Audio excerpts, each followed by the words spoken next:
Mariboru poteka akcija strpnosti, na kaj želite opozoriti? Želimo opozoriti tako vsako leto na diskriminacijo, na nesprejemanje in želimo spodbuditi meščane k sprejemanju in k večji toleranci. In kakšne so vaše današnje aktivnosti tja do 15?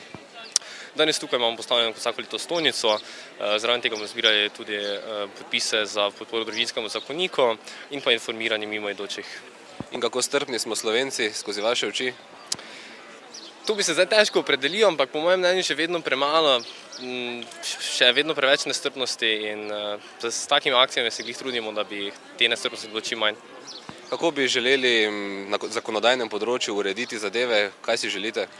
Dejstvo je, da je potrebno, da se nemudoma sprejme družinski zakonik v celoti in brez vsakršnih pogajanj.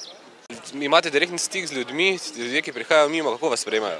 Ker z mimoidočimi pač govorimo, povemo, kaj se tukaj dogaja, pozivamo k strpnosti, pač zdaj kdor je nestrpen, pač zdaj kakšen tak komentar gre dalje, kdo je strpen se vstavi, si pogleda, kaj je tudi, imamo tudi pač ogromno literature na to temo.